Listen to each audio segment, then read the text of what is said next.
بسم اللہ الرحمن الرحیم الحمد للہ رب العالمین والصلاة والسلام علی سید الانبیاء والمرسلین نبینا محمد وعلی آلہ وصحبہ اجمعین۔ نہایت عاجزی، ادب اور محبت کے ساتھ ہم اس ہستی کا ذکر کرنے جا رہے ہیں جن کا ذکر خود اللہ رب العزت نے بلند فرمایا، جن کی اطاعت کو ایمان کا جزو قرار دیا اور جن کی ذات اقدس دنیا و آخرت کے لیے کامل نمونہ ہے۔ وہ ہستی جنہیں دنیا حضرت محمد مصطفیٰ صلی اللہ علیہ وآلہ وسلم کے نام مبارک سے جانتی ہے، جن پر درود بھیجنا مومنوں کے لیے سعادت ہے اور جن کی سیرت ہر انسان کے لیے ہدایت کا چراغ ہے۔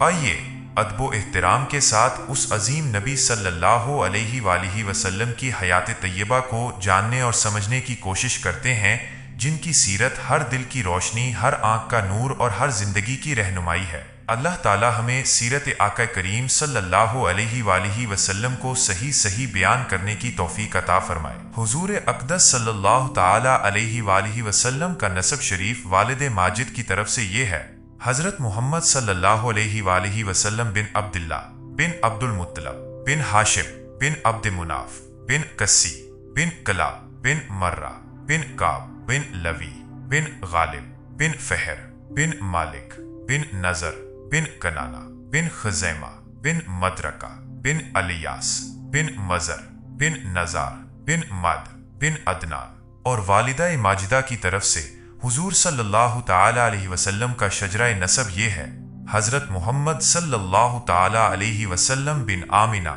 بنت وہب بن عبد مناف بن زہرہ بن کلاب بن مرہ۔ حضور علیہ الصلاۃ والسلام کے والدین کا نسب نامہ کلاب بن مرہ پر مل جاتا ہے اور آگے چل کر دونوں سلسلے ایک ہو جاتے ہیں۔ عدنان تک آپ کا نسب نامہ صحیح سندوں کے ساتھ باتفاق مؤرخین ثابت ہے۔ اس کے بعد ناموں میں بہت کچھ اختلاف ہے، اور حضور صلی اللہ تعالی علیہ وآلہ وسلم جب بھی اپنا نسب نامہ بیان فرماتے تھے تو عدنان ہی تک ذکر فرماتے تھے، مگر اس پر تمام مورخین کا اتفاق ہے کہ عدنان حضرت اسماعیل علیہ السلام کی اولاد میں سے ہیں، اور حضرت اسماعیل علیہ السلام حضرت ابراہیم خلیل اللہ علیہ السلام کے فرزند ہیں۔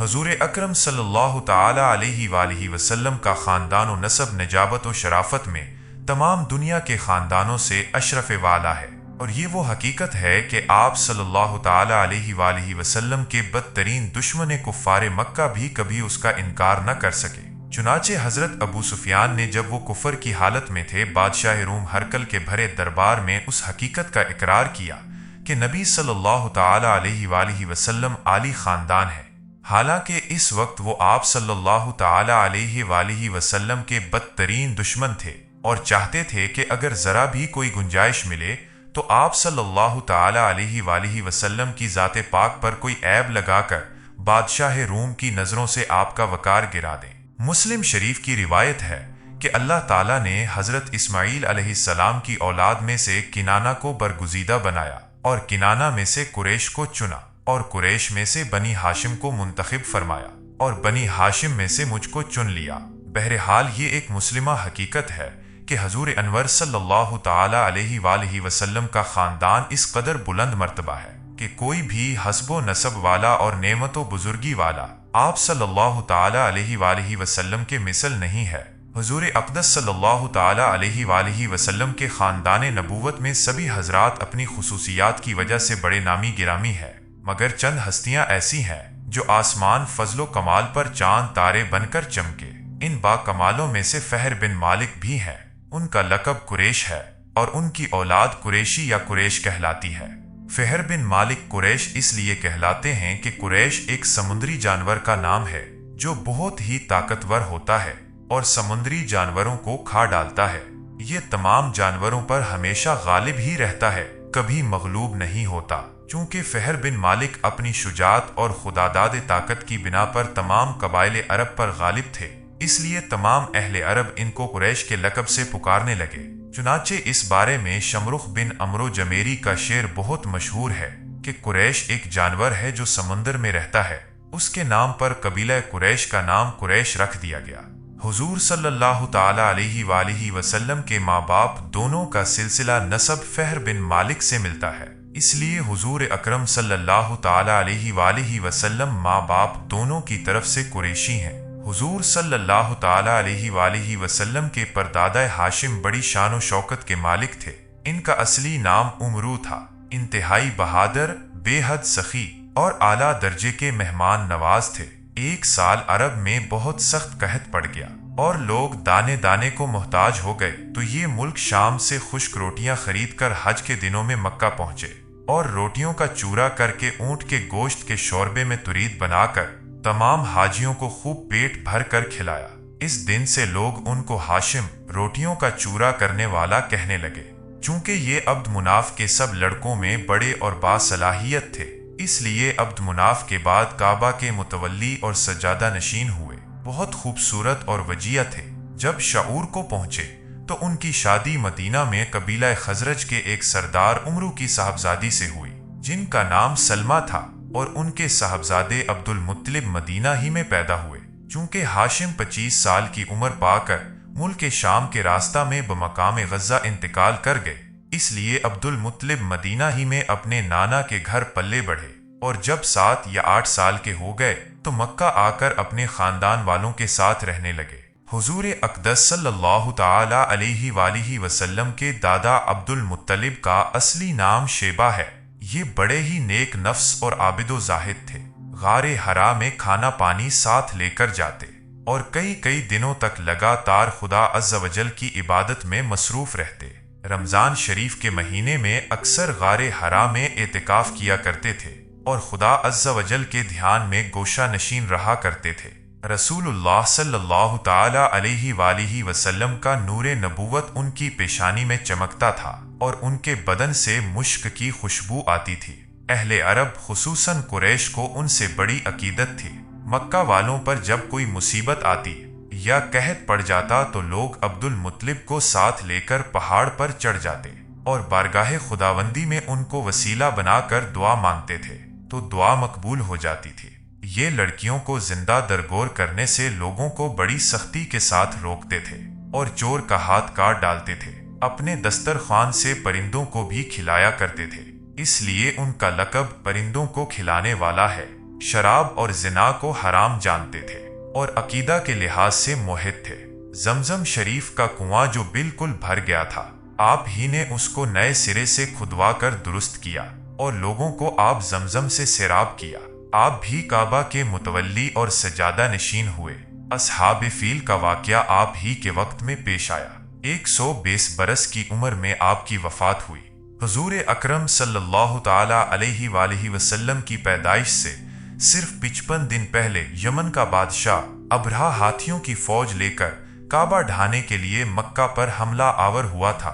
इसका सबब यह था कि अबरहा ने यमन के दारुस्सल्तनत सनआ में एक बहुत ही शानदार और आलीशान गिरजा घर बनाया और ये कोशिश करने लगा कि अरब के लोग बजाय खाना काबा के यमन आकर इस गिरजा घर का हज किया करें।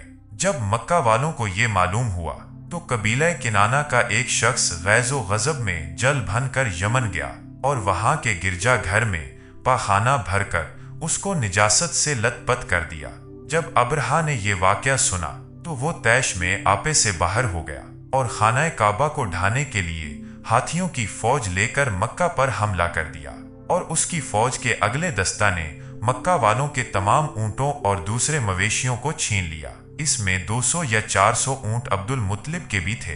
अब्दुल मुत्तलिब को इस वाकया से बड़ा रंज पहुंचा, चुनाचे आप इस मामला में गुफ्तगू करने के लिए उसके लश्कर में तशरीफ ले गए। जब अबरहा को मालूम हुआ कि कुरैश का सरदार उससे मुलाकात करने के लिए आया है तो उसने आपको अपने खैमा में बुला लिया और जब अब्दुल मुत्तलिब को देखा कि एक बुलंद कामत, रोबदार और निहायत ही खूबसूरत आदमी है जिनकी पेशानी पर नूरे नबूवत का जाहो जलाल चमक रहा है, तो सूरत देखते ही अबरहा मरूब हो गया और बे-इख्तियार तख्त शाही से उतरकर आपकी ताज़ीमो तकरीम के लिए खड़ा हो गया और अपने बराबर बिठाकर दरियाफ्त किया कि कहिए सरदार कुरैश, यहाँ आपकी तशरीफ आवरी का क्या मकसद है? अब्दुल मुत्तलिब ने जवाब दिया कि हमारे ऊंट और बकरियां वगैरह जो आपके लश्कर के सिपाही हाँक लाए हैं, आप इन सब मवेशियों को हमारे सुपुर्द कर दीजिए। ये सुनकर अबरहा ने कहा कि ए सरदार कुरैश, मैं तो ये समझता था कि आप बहुत ही हौसलामंद और शानदार आदमी हैं, मगर आपने मुझसे अपने ऊंटों का सवाल करके मेरी नजरों में अपना वकार कम कर दिया। ऊंट और बकरी की हकीकत ही क्या है? मैं तो आपके काबा को तोड़ फोड़ कर बर्बाद करने के लिए आया हूँ। आपने उसके बारे में कोई गुफ्तगू नहीं की। अब्दुल मुत्तलिब ने कहा कि मुझे तो अपने ऊंटों से मतलब है। काबा मेरा घर नहीं है, बल्कि वो खुदा का घर है। वो खुद अपने घर को बचा लेगा। मुझे काबा की जरा भी फिक्र नहीं है। ये सुनकर अबरहा अपने फिरौनी लहजा में कहने लगा कि ए सरदारे मक्का, सुन लीजिए, मैं काबा को ढाकर उसकी ईंट से ईंट बजा दूंगा और रोए जमीन से उसका नाम वंशान मिटा दूंगा, क्योंकि मक्का वालों ने मेरे गिरजा घर की बड़ी बेहुरमती की है। इसलिए मैं उसका इंतकाम लेने के लिए काबा को मिस्मार कर देना जरूरी समझता हूँ। अब्दुल मुत्तलिब ने फरमाया कि फिर आप जाने और खुदा जाने, मैं आपसे सिफारिश करने वाला कौन? इस गुफ्तगू के बाद अबरहा ने तमाम जानवरों को वापस कर देने का हुक्म दे दिया और अब्दुल मुत्तलिब तमाम ऊंटों और बकरियों को साथ लेकर अपने घर चले आए और मक्का वालों से फरमाया कि तुम लोग अपने अपने माल मवेशियों को लेकर मक्का से बाहर निकल जाओ और पहाड़ों की चोटियों पर चढ़कर और दरों में छुप कर पनाह लो। मक्का वालों से ये कहकर फिर खुद अपने खानदान के चंद आदमियों को साथ लेकर खाना काबा में गए और दरवाजा का हल्का पकड़कर इंतहाई बेकरारी और गिरिया वजारी के साथ दरबारे बारी ताला में इस तरह दुआ मांगने लगे कि ए अल्लाह, बेशक हर शख्स अपने अपने घर की हिफाजत करता है, लिहाजा तू भी अपने घर की हिफाजत फरमा और सलीब वालों और सलीब के पुजारियों ईसाइयों के मुकाबला में अपने इताअत शियारों की मदद फरमा। अब्दुल मुत्तलिब ने ये दुआ मांगी और अपने खानदान वालों को साथ लेकर पहाड़ की चोटी पर चढ़ गए और खुदा की कुदरत का जलवा देखने लगे। अबरहा जब सुबह को काबा ढाने के लिए अपने लश्कर जरार और हाथियों की कतार के साथ आगे बढ़ा और मकामे मुगम्मस में पहुंचा तो खुद उसका हाथी, जिसका नाम महमूद था, एकदम बैठ गया। बहुत मारा और बार बार ललकारा, मगर हाथी नहीं उठा।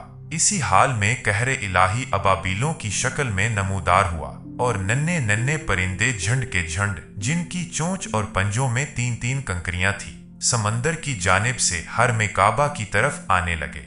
अबाबीलों के इन दिल बादल लश्करों ने अबरहा की फौजों पर उस जोर शोर से संगबारी शुरू कर दी कि आन की आन में अबरहा के लश्कर और उसके हाथियों के पर खच्चे उड़ गए। अबाबीलों की संगबारी खुदावन कहार जब्बार के कहरो गजब की ऐसी मार थी कि जब कोई कंकरी किसी फील सवार के सर पर पड़ती थी तो वो उस आदमी के बदन को छेदती हुई हाथी के बदन से पार हो जाती थी।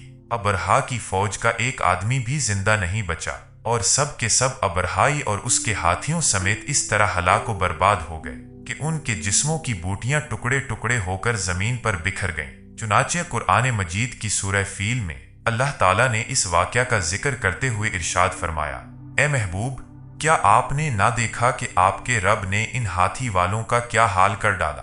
क्या इनके दांवों को तबाही में ना डाला और उन पर परिंदों की टुकड़ियां भेजी ताकि इन्हें कंकर के पत्थरों से मारे, तो उन्हें चबाए हुए भस जैसा बना डाला। जब अबरहा और उसके लश्करों का ये अंजाम हुआ तो अब्दुल मुत्तलिब पहाड़ से नीचे उतरे और खुदा का शुक्र अदा किया। उनकी उस करामत का दौर दौर तक चर्चा हो गया और तमाम अहले अरब उनको एक खुदा रसीदा बुजुर्ग की हैसियत से काबिल एहतराम समझने लगे।